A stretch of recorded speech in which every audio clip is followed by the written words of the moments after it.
जब तक जिंदा रहूं लिखता रहूं।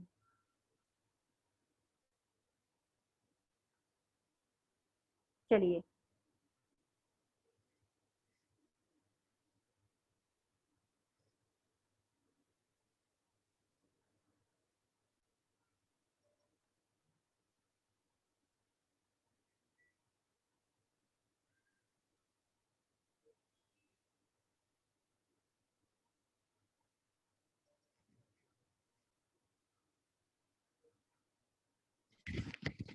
देखिए अब नागर जी तिवारी जी से क्या पूछ रहे हैं। तिवारी जी, क्या उन दिनों आप पर गांधी जी के व्यक्तित्व का भी कुछ प्रभाव पड़ा? हाँ, निश्चित रूप से पड़ा। पिताजी ने आंदोलनों में भाग लेने से रोका क्योंकि उनको लेखक बनना था। अगर वो आंदोलन क्रांतिकारी बन जाते तो शायद उस तरफ से उनकी रुचि हट जाती, लेकिन पिताजी ने उन्हें रोक दिया। वह रोकना उनके लिए बहुत ही अच्छा साबित हो गया। इसलिए अच्छा साबित हुआ कि अगर उन दिनों उन्होंने उस सब चीजों में भाग लिया होता तो शायद इतने बड़े कवि और लेखक, निबंधकार, कहानीकार वो नहीं बन पाते। तिवारी जी, आपके लेखन में गरीबों के प्रति जो करुणा है वह किससे प्रभावित है? अब देखो कौन सा क्वेश्चन आया। लेखन में आपने गरीबों के प्रति बहुत दया दृष्टि, दया भावना और करुणा दिखाई है। वह आप किससे प्रभावित हुए थे जिससे आपने गरीबों के प्रति यह सारी चीजें अपने लेखन में लिखा है? नागर जी, वह तो अपने समाज से ही उभरी है। एकदम सही, एकदम सटीक उत्तर है कि यह तो अपने समाज से ही हमें पता चल जाता है। क्यों पता चलता है? क्योंकि समाज ही उस समय ऐसा था। मेरी पहली कहानी प्रायश्चित इसका प्रमाण है। हमारे पारिवारिक संस्कार में भी थे। मेरे पिताजी में एक अद्भुत गुण था, वे किसी दुख दर्द में वो किसी के, देखो कोई भी संस्कार अपने परिवार से भी मिलता है। तो मेरे पिताजी का यह सर्व गुण था। क्या था? सबसे पहला कि उनके वो क्या करते थे, दूसरों के दुखों में, तकलीफों में तुरंत सहायक होते थे, शामिल होते थे, जो कि मैंने भी वही चीज सीखा। और एक चीज जो हम मुझे समाज से भी उभरता हुआ मिला था। इसलिए प्रायश्चित जो कहानी मैंने लिखी है, यह इसका उदाहरण रूप में आप देख सकते हो। वे किसी के दुख दर्द में तुरंत पहुंचते थे और इसने मुझे बहुत ही प्रभावित किया। नागर जी, जगन्नाथ रत्नाकर, गोपाल राय, गहमरी, प्रेमचंद, किशोरी लाल, गोस्वामी लक्ष्मीधर, वाजपेयी आदि के नाम याद आते हैं। माधव शुक्ल हमारे यहाँ थे। वे अजान बाहु थे, ढीला कुर्ता पहनते थे, कुर्ते के जेब में जलियांवाला बाग की खूनसनी मिट्टी हमेशा रखते थे। 1931 से 37 तक मैं प्रतिवर्ष कोलकाता जाकर रामचंद्र से मिलता रहा। उनके उन गांव भी आ गया।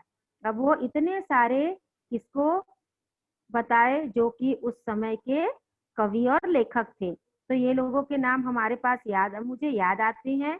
और सबसे ज्यादा नाम किसी का याद है तो मुझे किसका नाम याद है? माधव शुक्ल जी का, जो क्या करते थे, जलियांवाला बाग का खून खून से सना हुआ मिट्टी, जलियांवाला बाग हत्याकांड तो सभी को पता ही होगा।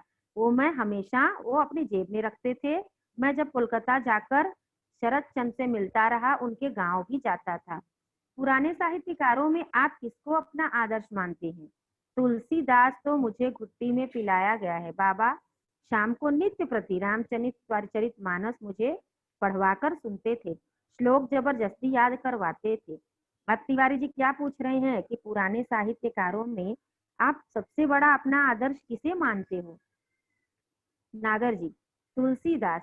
तुलसीदास घुट्टी में पिलाया जाना मतलब ऐसा लगता था कि उनके नाम, उनकी रचनाएं, उनके दोहे, उनके जो भी हैं चौपाइयाँ, सब मुझे क्या किया जाता था, याद किया करवाया गया था। बाबा यानी पिताजी शाम को नित्य प्रति रामचरितमानस मुझसे ही पढ़वाते थे। उनसे पढ़वाने का अर्थ ही यही था कि उनको याद रहे, और मुझसे पढ़वाते थे और वो चुपचाप बैठ के सुनते थे। श्लोक जबरदस्ती याद करवाते थे। आजकल के बच्चों में ये सब देखने को नहीं मिलता है। कभी कभी हमें भी दोहे, चौपाइयाँ, छंद, ये सब चीजें बहुत अच्छी होती हैं। संस्कृत थोड़ा सा सीखना चाहिए। संस्कृत के से क्या होता है, हमारे और भी भाषा का ज्ञान मिलता है। तो ये सब चीजें क्या करते थे, जबरदस्ती मुझे याद, संस्कृत में श्लोक जो होते हैं वो संस्कृत में लिखे हुए होते हैं। तिवारी जी, नागर जी, आपने खंजन नयन में सूरदास के चमत्कारों का बहुत विस्तार से वर्णन किया है। क्या इन पर आपका विश्वास है?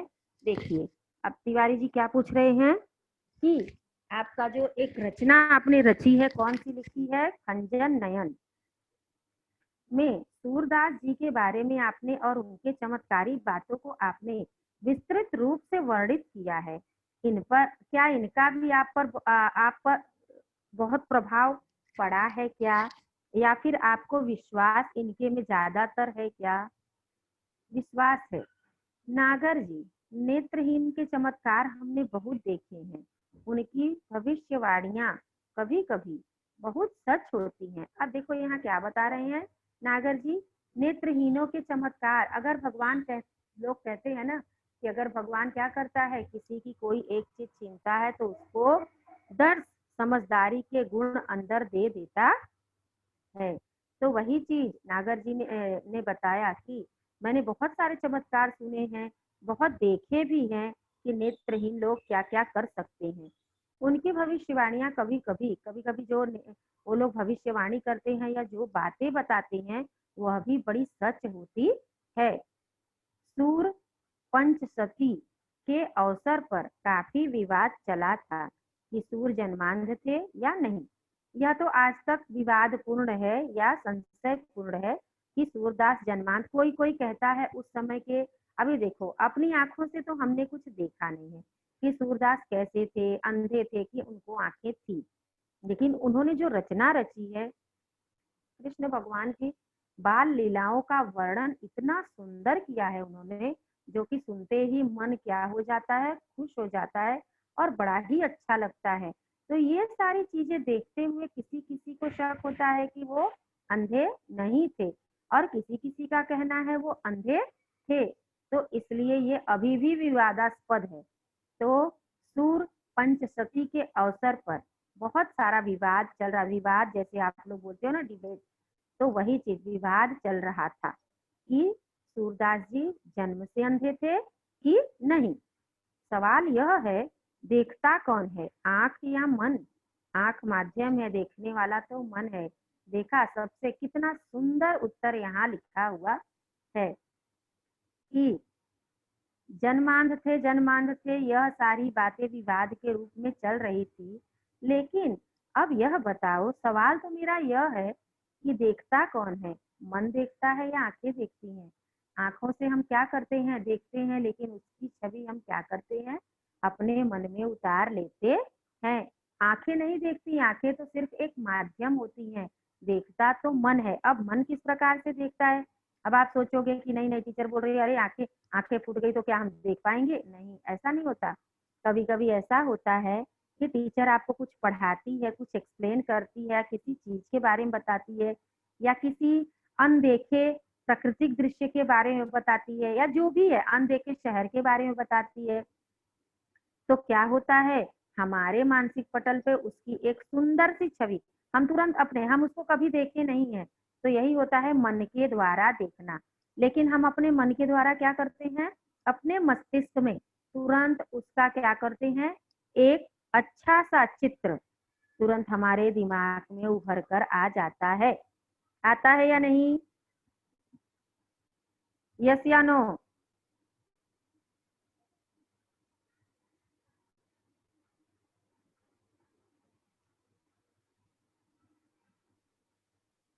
यस।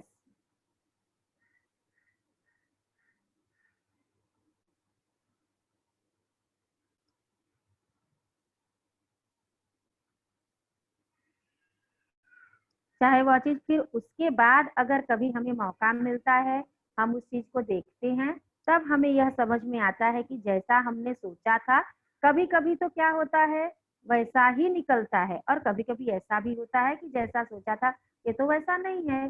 तो ये होता है मन के द्वारा देखना। तो यही यहाँ लेखक ने बताया है कि देखता, आखिर यह सवाल है कि वो जन्म से अंधे थे, भगवान श्री कृष्ण की बाल लीलाओं का उन्होंने इतना सुंदर चित्रण किया है, तो जरूरी था उसे आंखों से देखना, कानों से सुना और उसका वर्णन उन्होंने कर डाला। तो ये भी तो एक बहुत बड़ा कार्य था। तो उन्होंने देखने वाला तो मन ही होता है, आंखें तो सिर्फ माध्यम होती हैं। तिवारी जी, आपने क्या कभी अपने लिखने की सार्थकता की परख की है? आप देखो, ये कितना बड़ा सवाल है कि आपने क्या अभी कभी भी अपने लिखने की सार्थकता, मतलब कि क्या मेरा लेखन सार्थक है लोगों के लिए, प्रेरणादायी है लोगों के लिए, अच्छाई है उसमें, यह चीजें देखने की, सुनने की परख की है क्या? कभी कभी ऐसा भी होता है ना, जो कार्य हम कभी करते हैं तो उसमें अगर हमें कोई कुछ भी कहे तो हम समझ जाते हैं, कोई बड़ाई कर दे, अच्छाई कर दे या कोई बुराई कर दे, तो हमें समझ में आ जाता है कि यह कार्य मेरा अच्छा नहीं हुआ, इसलिए लोगों ने मुझे क्या किया, नहीं बेटा और अच्छे से करो। और कभी कोई बहुत प्रशंसा कर देता है तो क्या होता है, ऐसा लगता है कि नहीं, ये कार्य हमारा सफल हो गया, ये कार्य करना बहुत अच्छा था। कोई क्वेश्चन का आंसर आप देते हो, कभी कुछ गलत होता है तो टीचर बोलती है नहीं बेटा ये ऐसे नहीं, ऐसे शायद आप नहीं समझ पाए। तो यही तिवारी जी पूछ रहे हैं कि आप अपने ही जो लेख लिखे हैं वो सार्थक है कि नहीं है, इसकी भी परख कभी आपने किया है क्या, की है क्या? नागर जी, हाँ, मेरे पास बहुत से पत्र आते हैं मेरे उपन्यासों के बारे में, खास तौर से जिनसे पाठकीय प्रतिक्रियाओं का पता चलता है। अब वो इसका उत्तर दे रहे हैं। अब सार्थकता कैसे पता चलेगी? इंसान खुद के कार्यों की सार्थकता खुद तो नहीं कर सकता, तो क्या कर सकते हैं? जब हम कोई कार्य करें और उसकी प्रशंसा सब करें तो हमें समझ में आता है कि यह कार्य हमारा सार्थक है। तो यही चीज यहाँ नागर जी बता रहे हैं कि हाँ, पत्र बहुत सारे, कभी लेखक कवि जो होते हैं, उपन्यासकार जो होते हैं, उनके लेख, उनके कविताओं और उनके उपन्यासों को पढ़कर जो पाठक होते हैं, जो उनके, कभी कभी हमें भी ऐसा होता है ना, हमें इनकी उपन्यास ज्यादा अच्छी लगती है, तो जो उनके उनको मानते हैं, अपना आप एक शब्द बोलते हो ना, हम उनके फैन हैं, तो जो उनको मानते हैं वो क्या करते हैं, बहुत सारे पत्र और लेटर में उनकी प्रशंसा लिखकर भेजते हैं कि आपकी ये रचना मुझे बहुत पसंद आई। तो वही वो बता रहे हैं कि बहुत से पत्र आते हैं मेरे उपन्यासकारों उपन्यासों के बारे में, खास तौर से पाठकी प्रतिक्रियाओं का, उससे मुझे खास तौर से पता चलता है कि मेरी क्या, लोगों की मेरे रचना के प्रति क्या प्रतिक्रिया हो रही है। तो इससे लेखक को, कवि को पता चलता है कि मेरी रचना कितनी सार्थक हुई है, लोगों के पढ़ने के ऊपर, छपने के ऊपर। जब छपती है और ज्यादा से ज्यादा बिकती है, ज्यादा से ज्यादा उसको प्रसिद्धि मिलती है, लोग ज्यादा से ज्यादा प्रशंसा करते हैं, तब क्या होता है, पता चल जाता है कि नहीं, मेरा ये लिखना क्या हुआ, सार्थक हुआ है, लोगों को पसंद आ रहा है। और नहीं आता है तो समझ में आता है कि चलो ठीक है, नहीं आया तो आगे हम क्या करेंगे, और भी मेहनत और लगन से दूसरे विषय पर लिखेंगे। तो यही सब चीजें जीवन में भी होती हैं। कोई कार्य हमें ज्यादा प्रशंसा देता है, कोई कार्य हमें कम प्रशंसा देता है, लेकिन उससे हमें क्या करना चाहिए, उससे घबराकर पीछे हटना नहीं चाहिए। पीछे हटना मतलब कुछ जीवन में कर नहीं पाएंगे फिर। तो इसलिए निंदा हो या अच्छाई, इन दोनों को अपने जीवन का पहलू बनाना चाहिए। कभी कभी निंदा करने पर भी बहुत सारी चीजें हमें अभिप्रेरित करती हैं, और वो अभिप्रेरणा हमारे जीवन को सार्थक बनाने में बहुत ही सहायता करता है। कभी कभी ऐसा होता है ना, किसी किसी को कोई कोई क्या करता है, ताने मारता है, अरे जाओ जाओ तुम्हारा ये नहीं होगा या तुम ये नहीं कर पाओगे। इंसान उसी एक बात को लेकर क्या करता है, अच्छे तरीके से रह लेता है और वो सीखता है उससे कि मुझे क्या करना है या मुझे क्या करना चाहिए।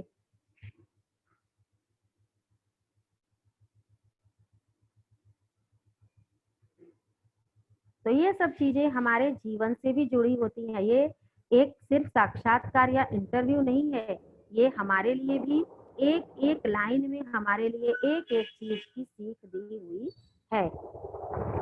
हमें इससे सीखना चाहिए। ये सिर्फ कहानी साक्षात्कार के रूप में हमें सुनकर और चुप नहीं हो जाना, हमें सुने, एक कान से सुने दूसरे कान से भूल गए, ऐसा नहीं है। ये सारी चीजें एक एक लाइन में हमारे लिए, हमारे जीवन को सार्थक बनाने के लिए एक एक चीजें हमारे लिए सीखने को मिल रही हैं।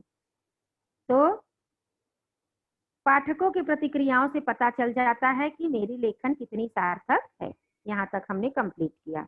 नागर जी, आपने भ्रमण तो काफी किया है। भ्रमण करना यानी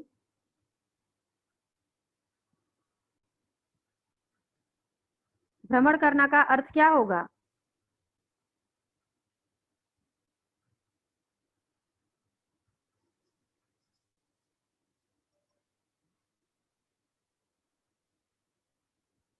बोलो।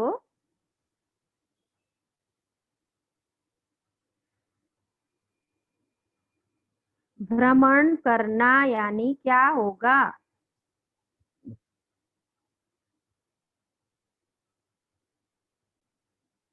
Yes, Deepika Tiwari, very good बेटा।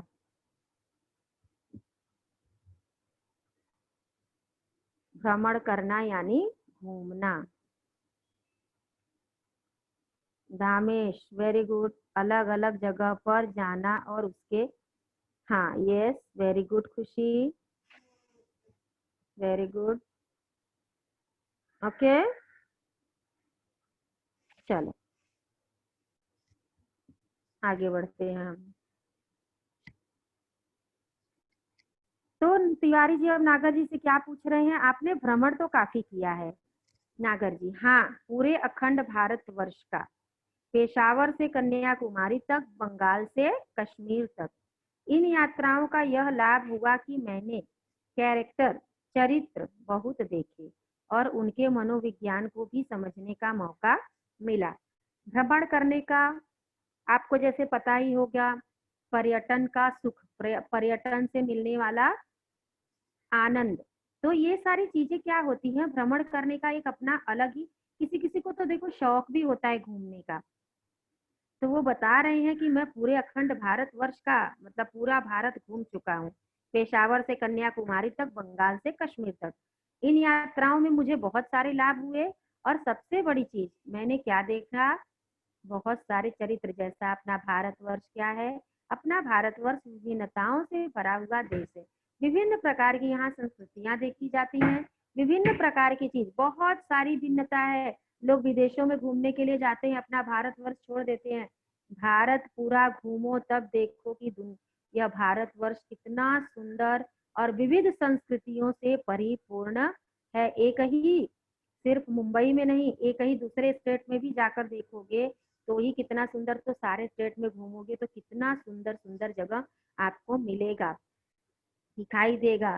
सिर्फ गूगल पे सर्च करके देखने से आनंद नहीं मिलता। आनंद तो तब होता है, आनंद की अनुभूति उससे कहीं 100 गुना बढ़ जाती है जब हम क्या करते हैं, वहाँ की संस्कृति को वहां जाकर देखते हैं। और कितना अच्छा लगता है वहां देखने का, वहां के संस्कृति को अपनाने का, या 2-4 दिन वहां की संस्कृति में जीने का। तो वही वह बोल रहे हैं कि बहुत सारे लोगों के चरित्र मुझे दिखाई दिए। अब वहां और बहुत मनोविज्ञान, मनोविज्ञान यानी जिस तरह का, जितना इंसान उतनी तरह की बातें, ये तो आप जानते हो। सबका मन एक जैसा नहीं होता, सबकी विचारधाराएं एक जैसी नहीं होती। अगर सबका स्वभाव एक जैसा हो जाएगा तो दुनिया एक जैसी बन जाएगी। तो इसीलिए बहुत सारी चीजें मुझे अलग अलग देखने को मिली, जैसा कि विदित है सबको। और बहुत सारे लोगों की अलग अलग विचारधाराएं भी देखने को मिली। मनोविज्ञान अपना मन, मतलब अपने मन के अंदर की बातें। तिवारी जी, आपने समय के लिए अपने समय के लेखकों में आप किन्हें पसंद करते हैं? नागर जी, अगर दिल से पूछा जाए तो एक ही आदमी, उसे बहुत प्यार करता हूँ, वह है रामविलास शर्मा।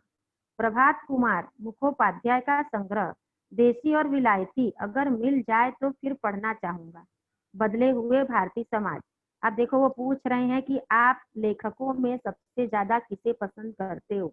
उन्होंने क्या बताया? रामविलास शर्मा, क्योंकि उनको बहुत ज्यादा पसंद रहे होंगे। वो उनके आदर्श, आदर्श तो फिलहाल उनका कोई नहीं था, लेकिन वो पसंद उनको ज्यादा करते थे। प्रभात कुमार मुखोपाध्याय का संग्रह, उनके जो संग्रह थे, संग्रह यानी रचनाएं, देसी और विलायती अगर फिर से मिल जाए तो मैं फिर से पढ़ना चाहूंगा, जो कि मुझे बहुत ही अच्छा लगता है। बदलते हुए समाज के बहुत सुंदर चित्र हैं उसमें, उनकी कहानियों में। टॉल्स्टॉय और चेखव की रचनाएं भी मुझे बहुत प्रिय हैं, इनके भी रचनाएं मुझे प्रिय हैं। और प्रभात कुमार मुखोपाध्याय की जो रचना है देसी और विलायती, उसमें देसी और विदेशी दोनों चित्रण मिक्स हैं, इसलिए मुझे बड़ा अच्छा लगता है। और समाज का बड़ा सुंदर मिक्स सजीव चित्रण किया हुआ है, इसलिए मुझे उनकी कहानियां बहुत ही प्रिय हैं, जो मैं फिर से पढ़ना चाहूंगा। तिवारी जी, आपने तो पत्रों का भी बहुत संकलन किया है। नागर जी, हाँ, पत्रों का संग्रह भी काफी है, लेकिन वह व्यवस्थित नहीं है। पत्रों का संग्रह यहाँ क्या बताया है कि जो आपके पाठक हैं, जो आपके उपन्यासों को पढ़ते हैं, आपको मानने वाले हैं, उन्होंने आपके पास बहुत सारे पत्र लिखकर भेजे होंगे। तो आपके पास तो वो बहुत सारे रखे होंगे, रखते हैं ना लोग, कवि और लेखक लोग, उपन्यासकार लोग उसको रखते हैं, क्योंकि उनके बहुत सारे फैंस होते हैं, वो लोग भेजते हैं। तो बोले हाँ, रखा तो हूँ, संग्रह तो बहुत ज्यादा है, लेकिन किसी का भी कुछ भी अच्छे से व्यवस्थित नहीं है। सारे संग्रह कैसे हैं, सब अस्त व्यस्त पड़े हुए हैं। मैंने प्रत्येक जाति के रीति रिवाज भी इकट्ठे किए हैं। मैंने क्या किए हैं, प्रत्येक जाति के रीति और रिवाज, हर एक, जैसे मैंने अभी बताया, विभिन्नताओं से भरा यह देश है, हर जगह संस्कृति अलग अलग है, तो उसीलिए उन्होंने बताया है कि रीति और रिवाज मतलब अपना, रीति और रिवाज का अर्थ होता है जो हम लोग जैसा संस्कृति जीते हैं, पहनावा ओढ़ावा, अपना तीज त्योहार मनाने का तरीका, अपना रोज का जीने का तरीका, ये सब चीजें हमारी क्या होती हैं, अलग अलग होती हैं। हमारा तो खाने का जो खाना होता है वो भी अलग अलग ही होता है, सबको पता है। तो यह सारी चीजों को मैंने क्या किया है, इकट्ठा करके रखा है। इसलिए इसके लिए घूमना बहुत पड़ा, इसके लिए क्या हुआ, बहुत घूमना भी पड़ा अपने पत्रों का संकलन करने के लिए। मैं क्या किया, बहुत घूमा हूं, तब जाकर मुझे सारी चीजों की जानकारी मिली है। सारी चीजों की जानकारी सिर्फ सुनने और देखने से नहीं मिलती, कभी कभी हमें वहां जाना भी पड़ता है, उसको देखना पड़ता है। और कवि और लेखक जो होते हैं, वो तो क्या करते हैं, बिना देखे, बिना समझे, बिना पढ़े इन सब चीजों की लेख की रचनाएं वो नहीं कर सकते। यही सब चीज है। बड़े बूढ़ों से सुनकर भी बहुत कुछ प्राप्त किया है। बड़े और बूढ़े, यहाँ देखो, हमें भी यह सीख मिलती है, यह इस लाइन से कि हमें भी अपने बुजुर्गों के पास, आजकल के बच्चे हैं दिन भर मोबाइल में लगे रहते हैं, दिन भर गेम में लगे रहते हो, नहीं, कभी कभी हमें अपनी संस्कृति को, बहुत सारी चीजें ऐसी हैं जिससे हम अभी भी अनभिज्ञ हैं, हम नहीं जानते हैं। बहुत सारी चीजें आपसे पूछी जाए पुरानी और प्राचीन, तो बहुत कम ऐसे लोग हैं जिसकी उत्तर वो दे सकते हैं। तो इसलिए हमें अच्छी जानकारी पाने के लिए, अच्छी चीजें याद रखने के लिए, अच्छी संस्कृति हम भी अपनी आने वाले पीढ़ी को दे सकते हैं, वो चीज कि हमारे दादी ने, हमारी दादा ने, हमारे मम्मी पापा ने यह हमें बताया। आज की तनाव भरी, भीड़ भरी और सबसे बड़ी चीज है कि एकदम व्यस्त जीवन शैली में यह सब चीजें हमें देखने को नहीं मिल पाती हैं, सीखने को नहीं मिल पाती हैं। लेकिन हमें थोड़ा सा समय निकालना चाहिए, अपने बड़े और अपने बुजुर्गों के पास, बूढ़ों के पास बैठना चाहिए। फिर देखो, वो एक से बढ़कर एक बातें आपको बताएंगे कि आप उनके जमाने में क्या क्या चीजें होती थी। तो यह सब चीजें क्या होती हैं, यह सब चीजें हमारे लिए बहुत ही सीखने को मिल जाती हैं। लेकिन आजकल के बच्चों में क्या है, आप लोगों के अंदर ये होता है, अरे नहीं छोड़ो, जाने तो, इसको सीख के क्या मिलेगा।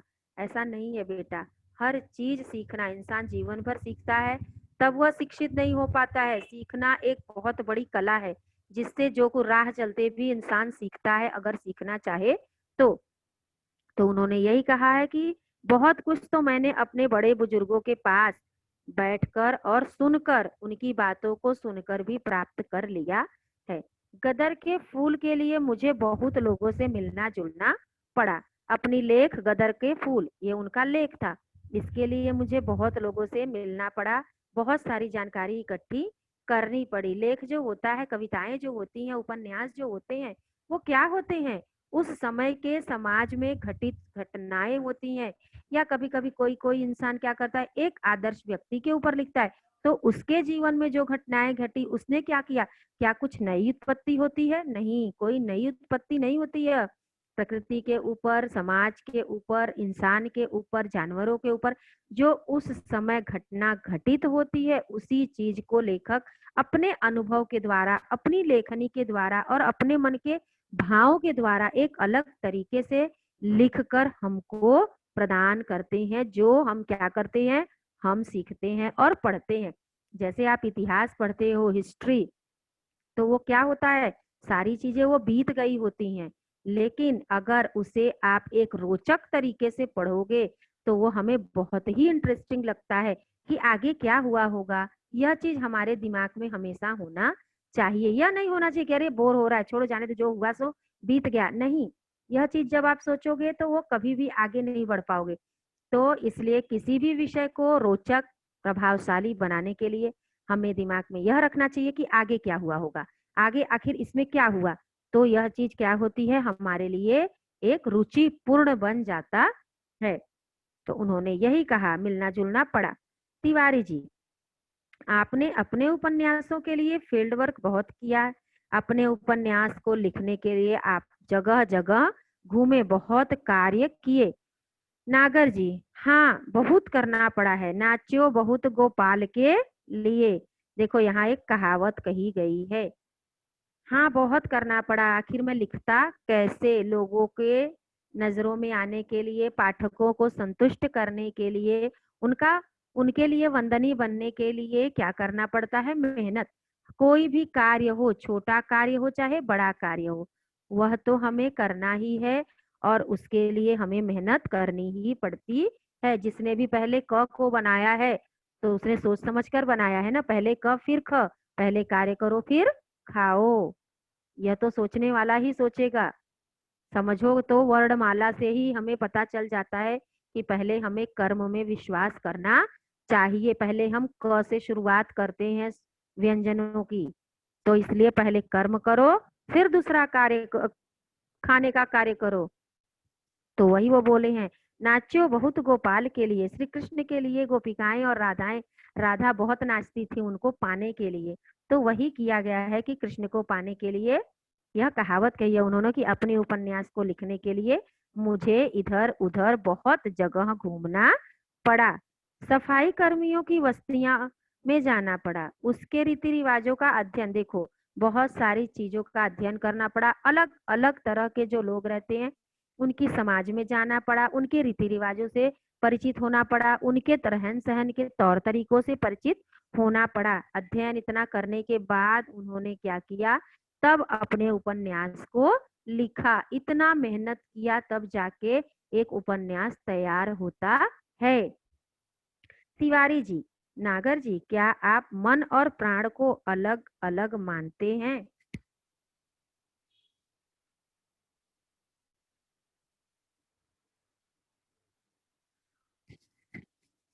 नागर जी, पूरे भारत के भ्रमण में कौन से प्रदेश के बारे में उन्होंने नाम लिया है या बताया है? आंसर करो। नेपाल, नेपाल का तो नाम ही नहीं आया, भूमि।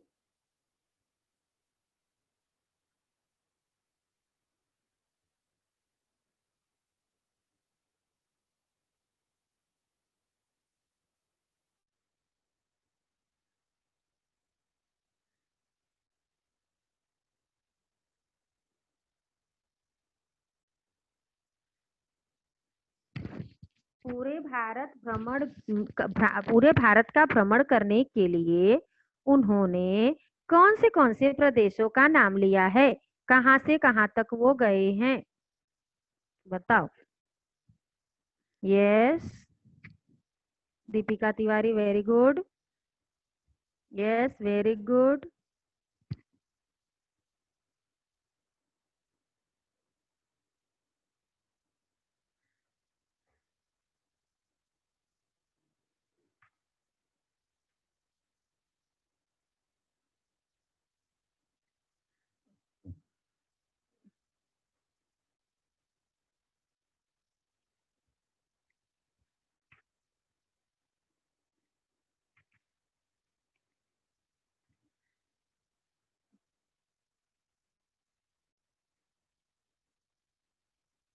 Very good.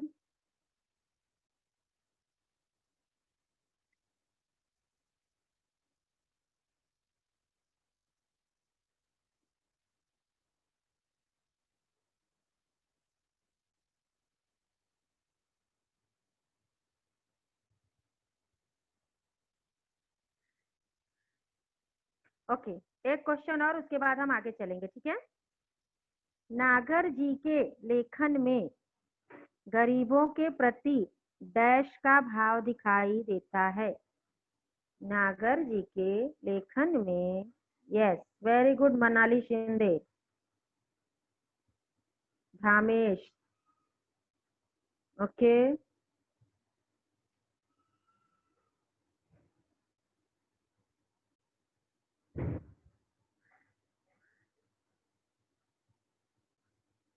बाकी लोग,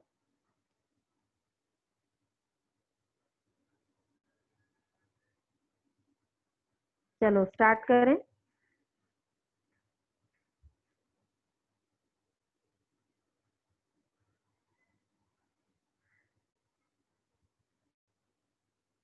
अब तिवारी जी क्या पूछ रहे हैं, नागर जी क्या आप मन और प्राण दोनों को अलग अलग मानते हैं क्या?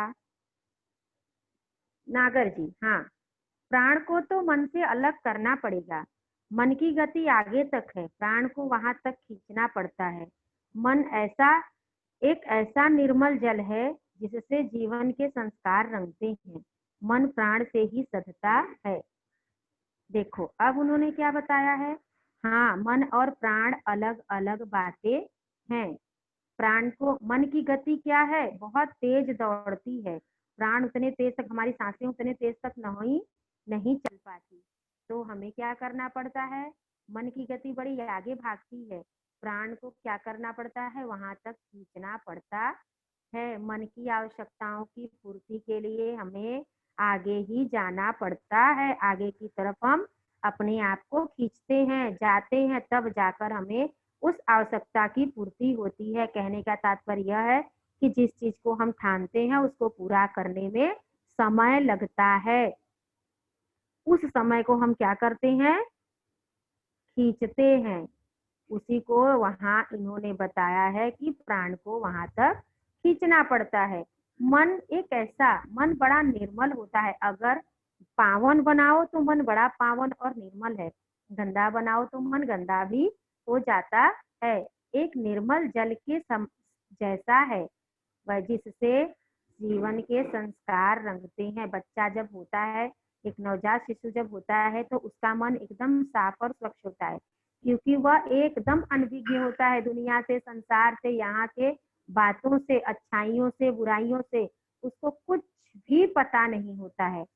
तो वहां उसे क्या करते हैं लोग, अपने धीरे धीरे धीरे धीरे उसे जो संस्कार मिलते हैं वह उसके पावन निर्मल मन को रंगते चले जाते हैं।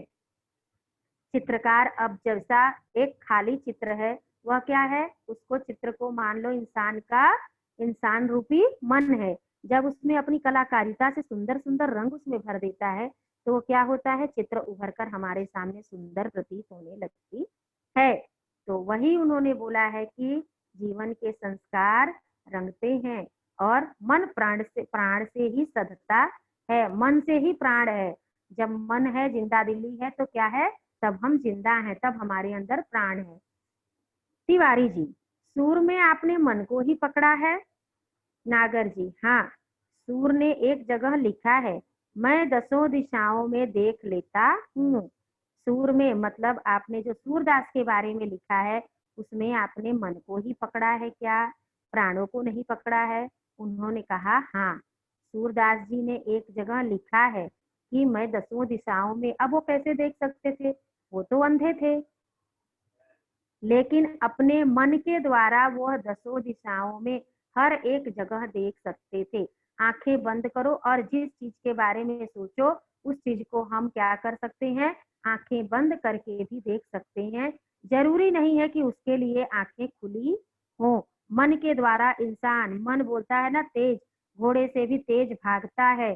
तो मन ऐसा होता है जो कहीं भी, कहीं से भी यात्रा, विदेश यात्रा करने के लिए हमें शरीर से 2 घंटे, 4 घंटे, 8 घंटे, 10 घंटे लगेंगे, लेकिन मन से हमें 2 सेकंड भी नहीं लगेगा।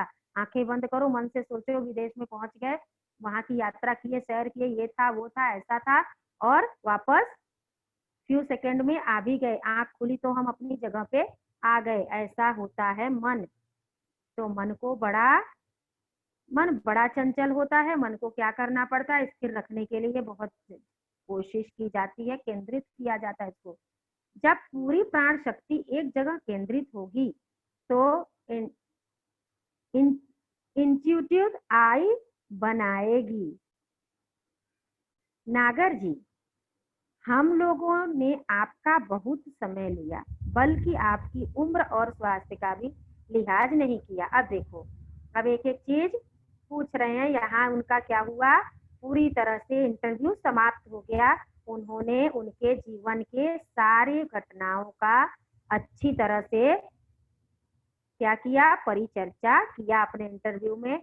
वो कैसे थे, किस तरह से उन्होंने आंदोलन में भाग लिया कि नहीं लिया, समाज का उनके ऊपर किस तरह प्रभाव पड़ा, परिवार कैसा था, और सबसे बड़ी बात यह है कि उनको उनके परिवार का संस्कार, उन्होंने एक एक क्वेश्चन उन्होंने पूछा। किस कवि लेखक को आप आदर्श मानते हो, किसका आपके ऊपर प्रभाव है, या आप किसका उपन्यास और किसकी रचनाएं ज्यादा पढ़ना चाहते हो, सारी बातें।